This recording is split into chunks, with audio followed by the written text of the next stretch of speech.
Important है all teaching exam के लिए फॉर टीजीटी।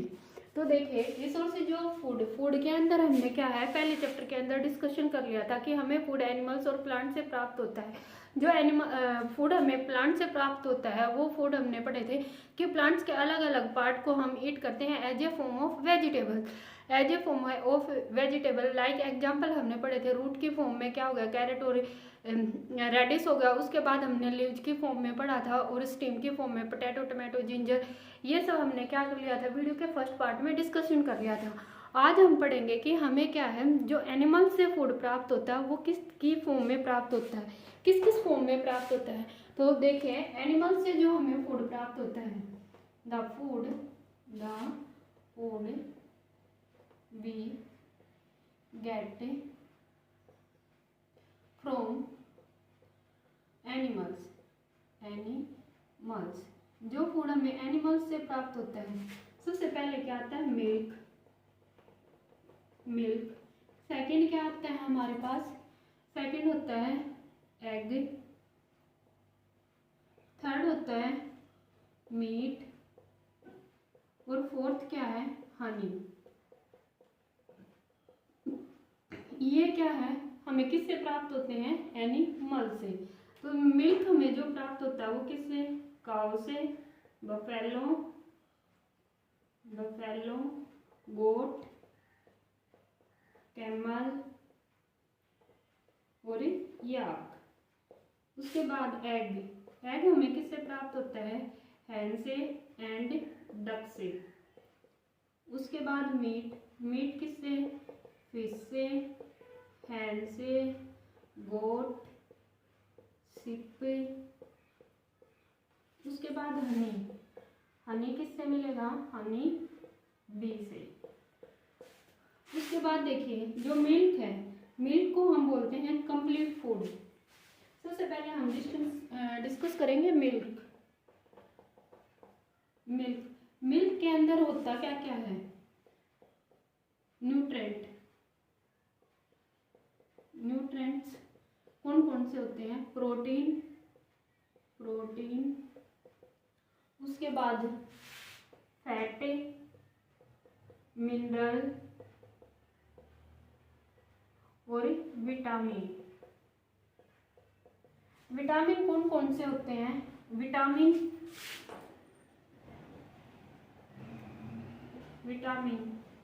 इसके अंदर प्रेजेंट होते हैं B1, B2, B12, D and E। ये क्या होते हैं विटामिन प्रेजेंट होते हैं किसके अंदर, मिल्क के अंदर। और मिल्क के अंदर क्या होता है कैल्शियम। तो देखिए कैल्शियम है, कैल्शियम क्या प्रोवाइड करता है, calcium it provide the strength, ये मजबूती देता है किसको, बोन्स को एंड टीथ को, दांतों को। मिल्क के डेयरी प्रोडक्ट क्या क्या होंगे, डेयरी प्रोडक्ट जो मिल्क के होंगे वो होंगे बटर को हीट करके और जब उसके अंदर जो वेस्ट मटेरियल होता है उसको बाहर निकाल लेते हैं तो उसको बोलते हैं घी। क्रीम देखिए क्रीम के अंदर क्या होता है, जो दूध की सबसे ऊपर वाली लेयर होती है ना जिसके अंदर मैक्सिमम अमाउंट में फैट कंटेन होता है उसको हम क्या बोलते हैं क्रीम। उसके बाद पनीर जब हॉट दूध गर्म दूध के अंदर क्या है अगर हम क्या मिला दें, लेमन जूस मिला दें या विनीगर मिला दें तो वो दूध क्या हो जाएगा, फट जाएगा और मिल्क दो पार्ट के अंदर डिवाइड हो जाएगा, एक तो सॉलिड और दूसरा क्या लिक्विड। और जो उसका जो सॉलिड पार्ट होगा ना, सॉलिड पार्ट उसको हम क्या बोलेंगे पनीर। उसके बाद देखिए ये क्या हो गए, सारे डेयरी प्रोडक्ट हो गए जो दूध या दूध की हेल्प से क्या किए जाते हैं, तैयार किए जाते हैं। उसके बाद आता है कि जो हमें दूध है वो मिलता कौन कौन से जानवर से है, एनिमल्स। तो काऊ से, बफेलो,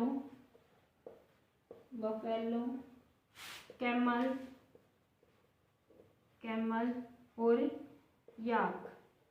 जो कोल्ड आइस रीजन होते हैं, या हम यूँ बोल सकते हैं ice cold region, ice cold region, जो ठंडे प्रदेश होते हैं उनके अंदर जो दूध मिलता है वो हमें किससे मिलता है, याक से। उसके बाद आता है काऊ, गुजरात और राजस्थान, जो मतलब कि सूखा इलाका होता है, वहाँ पर मैक्सिमम दूध के लिए किसका पालन किया जाता है, गाय का पालन किया जाता है। जहाँ भरपूर मात्रा में पानी प्रेजेंट होता है या जो नदी के इलाके वाले एरिया होते हैं, वहाँ पर दूध के उत्पादन के लिए किसका पालन किया जाता है, भैंस का पालन किया जाता है। अब हम आगे डिस्कस करेंगे कि भैंस की या गाय की दूध के उत्पादन के ब्रीड। कैटल फार्मिंग, देखिए कैटल फार्मिंग क्या होता है। कैटल फार्मिंग या पशुपालन,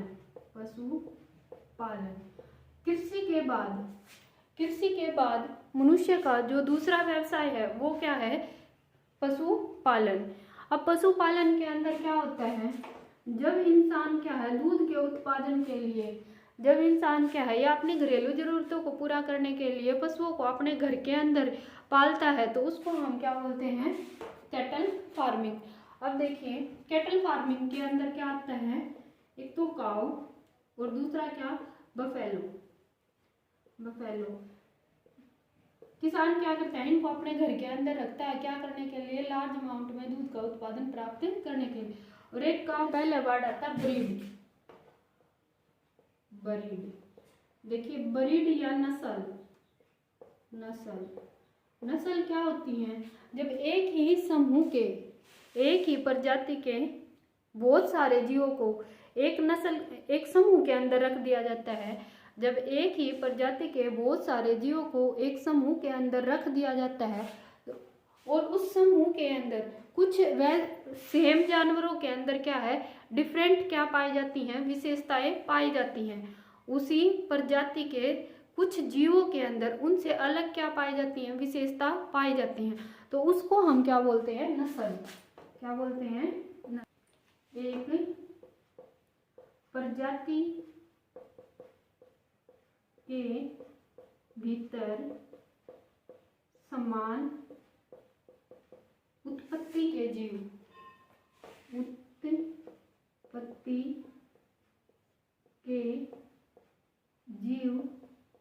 जिनमें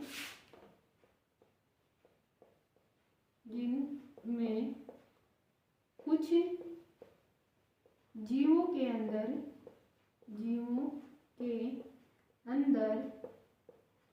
अलग विशेषताएं पाई जाती हैं, अलग विशेषताएं पाई जाती हैं, उन्हें हम क्या बोलते हैं, नस्ल। जो सभी में नहीं होती, जो समूह के सभी जीवों के अंदर नहीं होती, सभी जीवों के अंदर नहीं होती, उन्हें हम क्या बोलते हैं, उन्हें नस्ल कहते हैं, नस्ल।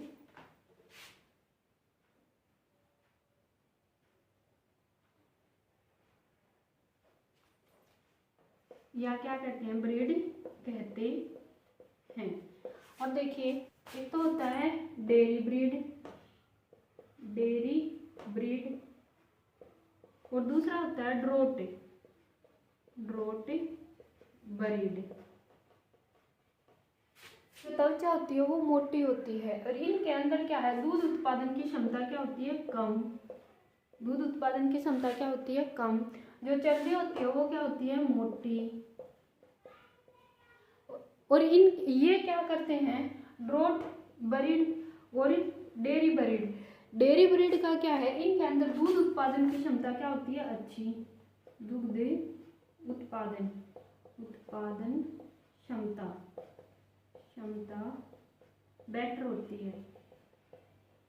इनको किस लिए पाला जाता है, दूध के लिए, दूध उत्पादन के लिए। और ड्रोट ब्रीड क्या होती है, ड्रोट ब्रीड कृषि के क्षेत्र के अंदर बहुत सारे ऐसे काम हैं, जैसे जुताई करना, सामान को एक जगह से दूसरी जगह पर लेकर जाना। तो उस पर्पज के लिए कौन सी नस्ल की गायों को पाला जाता है या कौन से जानवर? रोट ब्रीड के अंदर उन जानवरों को रखा जाता है जिनका प्रयोग खेती कार्यों के लिए किया जाता है या बोझ को एक सामान से एक जगह से दूसरी जगह ढोने के लिए किया जाता है। उनको हम क्या बोलते हैं? Draught breed. इस नस्ल के जो जानवर होते हैं उनकी जो त्वचा होती है वो मोटी होती है और उनके अंदर दूध उत्पादन की क्षमता कम होती है और वो चारा भी क्या लेते हैं? कम लेते हैं। इनके कंपैरिजन में ये फूड क्या है? कम खाते हैं। ये जो पशु होते हैं इनको बोलते हैं दुधारू पशु।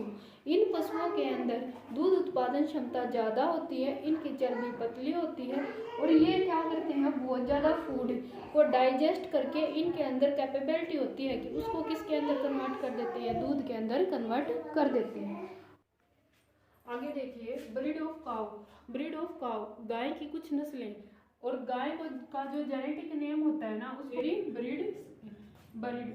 ब्रीड मतलब कि दुधारू नस्ल वाली गायों की नाम। सबसे पहले है गिर। गिर को कहाँ कहाँ पाला जाता है, कौन कौन से स्टेट के अंदर रखा जाता है? गुजरात और राजस्थान के अंदर। जैसा कि हमने पहले ही डिस्कस कर लिया था कि गाय का जो पालन किया जाता है वो मैक्सिमम उधर रखा जाता है जहाँ पर पानी कम अमाउंट में प्रेजेंट होता है। तो दूसरा है साहिवाल, पंजाब, हरियाणा और उत्तर प्रदेश। तीसरी है रेड सिंधी, आंध्र प्रदेश के अंदर। और देवनी, ये भी कहाँ पाई? आंध्र प्रदेश के अंदर। उसके बाद ड्रोट बरीड के अंदर हमने उन नस्लों को अंदर रखा। उस गाय की वो नस्लें थी जो के अंदर क्या है? दूध देने की क्षमता कम होती थी, जिनकी चर्बी मोटी होती थी और जिनका प्रयोग क्या है? कृषि के कार्यों के लिए किया जाता था। तो वो है, सबसे पहले है मालवी राजस्थान और मध्य प्रदेश के अंदर इसका क्या किया जाता है? पशुपालन के लिए प्रयोग की जाती है। उसके बाद है नागिरी, दिल्ली, हरियाणा, उत्तर प्रदेश। हलीकर, ये है तमिलनाडु एंड अदर पार्ट्स। उसके बाद है कांग्यान कहाँ? साउथ इंडिया के अंदर। अगर की वीडियो आपको अच्छी लगी तो please like, subscribe and share the channel. Thank you.